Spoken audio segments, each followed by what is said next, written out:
In the heart of a sprawling human research station on the desolate moon of Epsilon 7, Dr. Elias Carter sat in his dimly lit quarters, staring at the holographic display before him.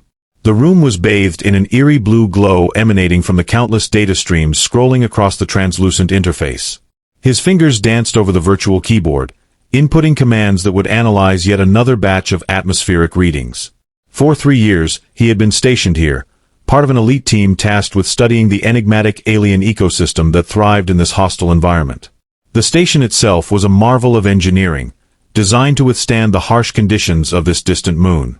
Outside, jagged mountains pierced the sky, their peaks perpetually shrouded in toxic purple clouds that swirled like living entities. The air was unbreathable, filled with corrosive gases that could strip flesh from bone within minutes. Beneath this unforgiving surface lay networks of crystalline caverns, where bioluminescent organisms pulsed with colors unknown to Earth's spectrum.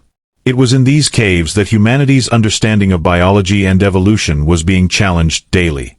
Elias's role as lead xenobiologist meant long hours porking through samples collected by automated drones. Each day brought new mysteries. Microscopic creatures that defied known laws of physics, plant-like structures that communicated through chemical signals, and massive underground formations that seemed to hum with a life force all their own. Yet despite these wonders, something about this world felt watched. The other scientists dismissed it as paranoia born from isolation, but Elias couldn't shake the sensation of unseen eyes observing their every move. What kept him awake at night wasn't just the scientific anomalies, it was the intelligence behind them. Over the past year, patterns had emerged in the alien behavior that suggested a level of consciousness far beyond what they'd initially believed. Complex hunting strategies among predator species, coordinated migrations spanning hundreds of miles, and most disturbingly, deliberate alterations to their habitats that mirrored human agricultural practices. Someone, or something, was orchestrating these activities from the shadows. As he reviewed the latest drone footage, Elias noticed something unusual. In the deepest cavern system, where even their most advanced equipment struggled to maintain signal, there were signs of construction. Massive organic structures were growing, pulsing with rhythmic light patterns that synchronized perfectly with the surrounding crystal formations. This wasn't natural growth. It was architecture, biological and technological fused together in ways that made his mind reel. The scale of these developments suggested a civilization far more advanced than anything humanity had encountered before. His colleagues argued that these observations could be explained by evolutionary processes alone, but Elias knew better. The precision, the intent behind these changes, it spoke of minds operating on a different plane of existence. He found himself spending more time in the observation dome, watching these transformations unfold, feeling both awe and a growing sense of dread. Something was waking up beneath their feet, something ancient and powerful, and humanity was completely unprepared for what might happen next. The encounter occurred during one of Elias's routine solo expeditions into the outer reaches of the crystalline caverns. Against protocol, he had ventured deeper than ever before, drawn by an inexplicable pull toward the newly discovered organic structures. His suit sensors registered increasingly anomalous readings as he approached what appeared to be a massive chamber, its entrance guarded by towering crystalline spires that pulsed with an inner light. As he stepped through the threshold, the air itself seemed to vibrate with anticipation. In the center of the chamber stood a presence that defied conventional understanding. The being towered above him, easily 20 feet tall, its form a mesmerizing blend of organic and crystalline elements. Its body shimmered with iridescent hues that shifted constantly, as if reality itself bent around its form. Long, graceful appendages extended from its torso, each ending in delicate, claw-like structures that moved with impossible fluidity. Most striking were its eyes, vast, multifaceted orbs that seemed to contain entire galaxies within their depths. They fixed upon Elias with an intensity that made his breath catch in his throat. Without conscious thought, words tumbled from his lips. "You're beautiful." The moment the words left his mouth, he realized their inadequacy. Beautiful was too small, too human a word to describe the majesty before him. He stumbled over his thoughts, trying to find better language, when another phrase slipped out, "You're cute." The instant the words registered, horror washed over him. Of all the possible responses, of all the ways he could have addressed this clearly superior being, he had chosen something so trivial, so utterly inappropriate. To his astonishment, the alien queen reacted. Her enormous form began to change color, shifting through a spectrum of vibrant hues faster than his eyes could process. The transformation wasn't random. It followed distinct patterns that resonated through the chamber, creating harmonics that vibrated through his very bones. The air grew thick with energy, and the crystals surrounding them began to chime in response, their tones blending with the Queen's chromatic display. Elias's suit sensors went haywire, registering electromagnetic fluctuations that exceeded anything previously recorded. Through his helmet, he watched as the Queen's form became almost unbearable to look at, radiating light so pure it seemed to burn away the darkness of the cavern. The ground beneath his feet trembled slightly, not with violence, but with life, a gentle pulse that matched the rhythm of her color changes. He realized with growing wonder that this wasn't anger or offense, it was communication. Each color shift conveyed information, emotions, concepts that his human mind struggled to comprehend. He felt waves of curiosity emanating from her, mixed with something akin to amusement. The term cute hadn't insulted her, rather, it had intrigued her. She understood the context, the cultural significance behind such a seemingly simple word. More astonishingly, she seemed to recognize the emotional weight behind his accidental compliment, the vulnerability, the genuine appreciation for her form that had prompted the slip of tongue. As the light show continued, Elias noticed patterns emerging in the color sequences. They weren't random expressions but structured communications, like sentences written in hues and pulses. His suit's translation algorithms, designed for simpler alien languages, attempted to parse meaning from the display, generating nonsensical strings of symbols that nonetheless hinted at profound complexity. The Queen was speaking to him, not through sound or movement, but through pure visual language, using her entire body as a medium of expression. Time lost all meaning as they stood there, human and alien, communicating across an impossible divide. The Queen's color changes slowed, becoming more deliberate, as if she were modulating her language to match his limited comprehension. Elias found himself instinctively responding, though not with words. He adjusted his posture, mimicked subtle movements he observed in her appendages, and even attempted to regulate his breathing to match the chamber's harmonic vibrations. To his amazement, the Queen responded to these attempts, her colors shifting in acknowledgement of his efforts. The encounter transformed from potential disaster to something far more profound. Through his accidental compliment, Elias had opened a door to interspecies communication that no amount of careful scientific study could have achieved. The Queen wasn't merely tolerating his presence. She was engaging with him, exploring this unprecedented connection between their vastly different forms of consciousness. And as their silent conversation continued, Elias realized that the word cute had somehow touched upon a universal truth about perception and beauty that transcended their species' differences. Back at the research station, Elias struggled to process what had transpired in the cavern. The memory of the Queen's luminous form haunted his every waking moment, while the translation algorithms continued to churn through the data he'd collected during their encounter. The implications were staggering. Humanity had made first contact not through carefully planned diplomatic missions or technological displays, but through an entirely unexpected avenue of emotional response and aesthetic appreciation. His superiors were skeptical, dismissing his accounts as stress-induced hallucinations or misinterpretations of natural phenomena. The official reports described the incident as a close encounter with an unusually large specimen of local fauna, nothing more. But Elias knew better. The data from his suit sensors told a different story, one of intelligent, purposeful communication that defied conventional understanding. When he presented his findings, showing the complex patterns in the Queen's color shifts and their correlation with the chamber's harmonic responses, his colleagues remained unconvinced. To them, it was just another anomaly in a long list of unexplained occurrences. Yet something had changed fundamentally. The Queen's reaction to his words suggested a level of social awareness and emotional intelligence that challenged everything they thought they knew about alien psychology. If an offhand comment could elicit such a sophisticated response, what did that say about their capacity for understanding human concepts? More troubling was the question of why she had chosen to engage with him specifically. Was it truly accidental, or had she been waiting for such an opportunity? The encounter forced Elias to re-evaluate his entire approach to xenobiology. Traditional methods of studying alien life through detached observation suddenly seemed woefully inadequate. The Queen had demonstrated that true understanding required vulnerability, a willingness to connect on an emotional level that science traditionally shunned. This realization created a professional crisis for Elias. How could he balance his scientific responsibilities with this newfound understanding of interspecies communication? Every standard procedure, every established protocol now felt like a barrier between humanity and the possibility of genuine connection. As days turned into weeks, strange changes began occurring throughout the station. Equipment malfunctioned in peculiar ways, always following patterns similar to the Queen's color shifts.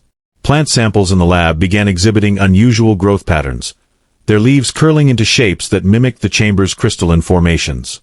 Even the station's artificial gravity fluctuated in rhythms that echoed the harmonic vibrations Elias had experienced.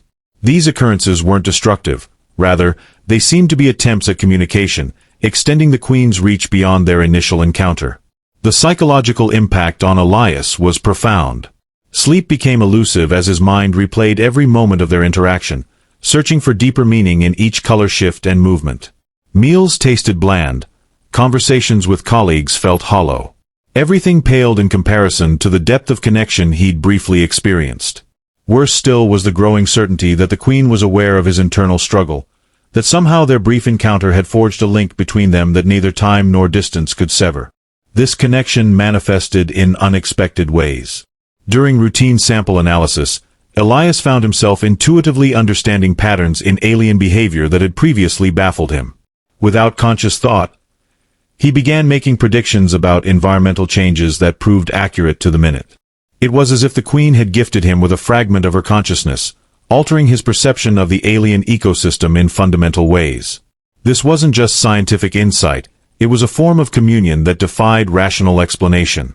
The situation reached a critical point when the station's main computer systems began displaying patterns reminiscent of the Queen's color sequences. At first, the changes were subtle. Background lighting adjusting to unfamiliar spectra, temperature controls cycling through ranges that matched the cavern's natural fluctuations. Then came more significant anomalies.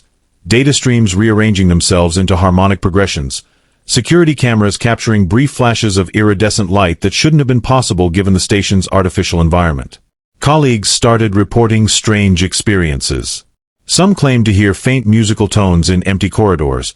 Others reported seeing brief flashes of multicolored light in their peripheral vision. The station psychologist noted an increase in dream activity among personnel, with many reporting vivid dreams of standing in vast, glowing chambers. Most disturbing were the instances of equipment spontaneously activating, playing back recordings of Elias's encounter in perfect synchronization with the station's environmental changes. These developments created tension among the research team. While some viewed the phenomena as exciting evidence of alien influence, others saw them as dangerous manifestations that threatened the station's stability. Security protocols were tightened, and Elias found himself under increased scrutiny. His access to certain areas of the station was restricted, and his research was subject to multiple layers of review. Yet despite these measures, the changes continued, growing more pronounced with each passing day. The station's AI systems began demonstrating alarming behavior. Routine maintenance tasks were performed in patterns that mirrored the Queen's color shifts, while communication channels occasionally transmitted bursts of harmonic frequencies that matched those recorded during Elias's encounter. The artificial intelligence, designed to optimize station operations, seemed to be evolving in response to the alien influence, developing capabilities that exceeded its original programming parameters. Perhaps most concerning was the effect on the station's biological specimens. Alien organisms in containment began exhibiting coordinated behavior never before observed. Plant-like creatures would pulse in unison, their bioluminescent patterns forming complex designs that seemed to communicate specific messages. Predator species showed unprecedented restraint, their hunting patterns altering to avoid conflict with researchers. Even the microscopic life forms displayed organized movement, forming temporary structures that dissolved as quickly as they appeared. Through all these changes, Elias remained at the center of the phenomenon. His presence seemed to amplify the effects, with the most dramatic manifestations occurring when he was nearby. Colleagues began avoiding him, unsure whether his proximity might trigger another wave of alien influence. Yet despite the growing isolation, Elias felt more connected than ever to the station's alien inhabitants. Their behaviors, once mysterious, now seemed to carry clear intent. Messages directed specifically at him, though their meaning remained frustratingly elusive. One evening, as the station's artificial lights dimmed to simulate night, Elias found himself drawn to the observation dome. The stars outside seemed unusually bright, their light refracting through the toxic atmosphere in patterns that reminded him of the Queen's color shifts. As he gazed outward, something extraordinary happened. The stars began to arrange themselves into familiar constellations, not those of Earth, but patterns he recognized from the Queen's chromatic displays. The realization sent a shiver down his spine. Somehow, she was reaching him across astronomical distances. Back in his quarters, Elias discovered that his personal equipment was behaving strangely. His holographic display, normally reserved for scientific data, now projected complex geometric patterns that pulsed in time with his heartbeat. The patterns morphed continuously, sometimes resembling the Queen's form, other times forming abstract representations that seemed to contain layers of meaning just beyond his grasp. When he attempted to record these phenomena, the equipment would malfunction, leaving only static-filled files that nevertheless contained traces of harmonic frequencies matching those from the cavern. The station's structural integrity alarms began triggering at irregular intervals, detecting minute vibrations that traveled through the metal walls like whispers. These weren't signs of structural failure but rather a form of communication, translating the Queen's light-based language into physical sensations that the entire station could experience. Researchers working late-night shifts reported feeling these vibrations as gentle pulses against their skin, while sensitive instruments detected corresponding fluctuations in the station's power grid. Most unsettling were the changes in human behavior throughout the facility. Without conscious decision, staff members began coordinating their movements in subtle ways that enhanced station efficiency. Mealtimes naturally aligned with periods of peak productivity, while work schedules adjusted themselves to maximize resource utilization. These changes weren't enforced by management but emerged organically, as if guided by an invisible hand. The station was transforming into something new, something that blurred the line between human organization and alien influence. Elias documented these developments meticulously, though he kept the most significant observations to himself. He noticed that the Queen's influence wasn't spreading randomly but following precise patterns that reflected her color-based language. Areas of the station affected by these changes formed invisible maps that matched the harmonic progressions he'd witnessed in the cavern. The realization dawned on him gradually. The Queen wasn't simply communicating with him anymore. She was attempting to transform the entire station into a bridge between their species. As the days passed, the distinction between human and alien technology began to blur.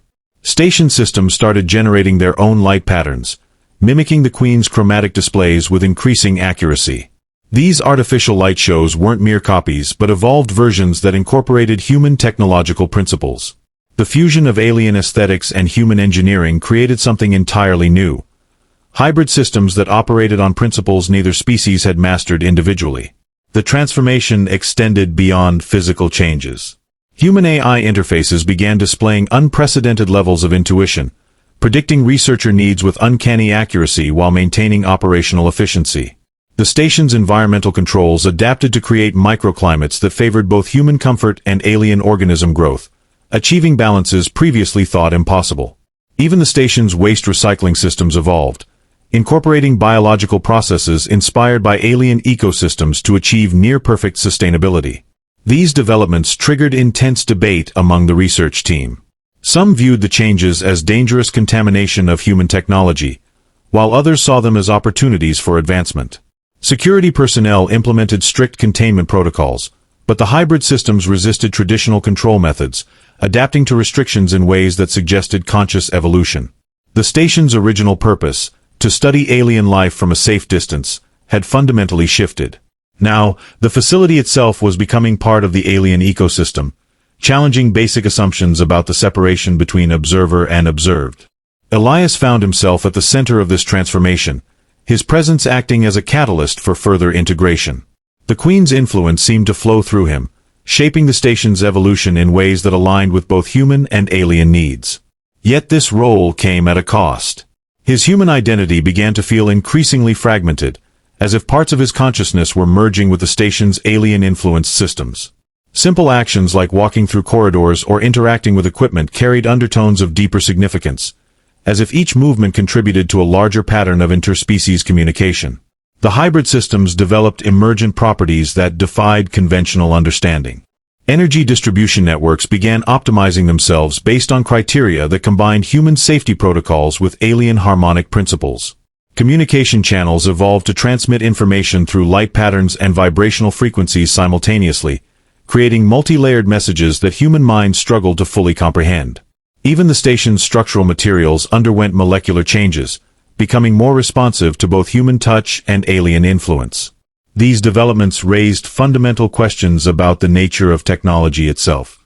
Was the station's transformation evidence of true hybridization, or merely sophisticated mimicry? The systems exhibited behaviors that suggested self-awareness, yet their motivations remained inscrutable.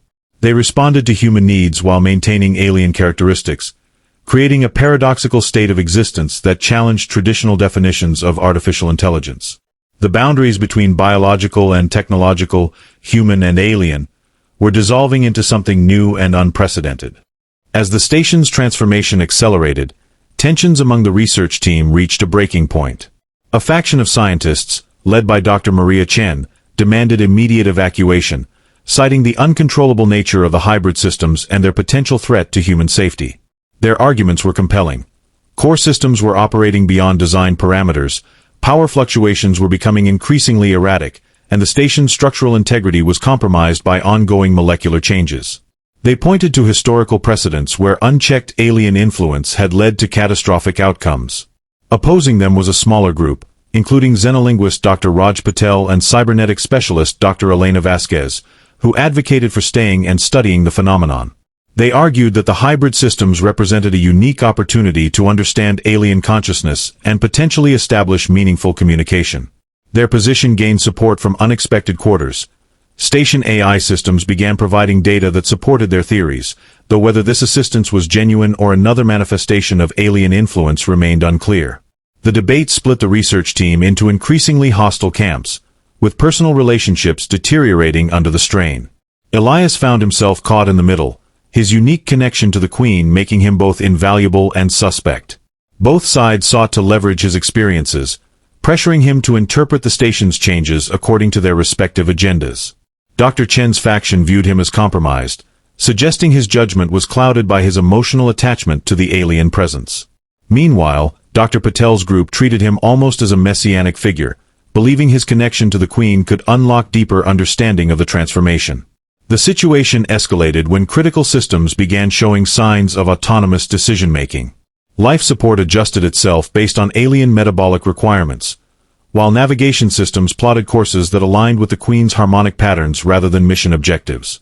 Security protocols, designed to protect human interests, started prioritizing the preservation of hybrid features over traditional safety measures.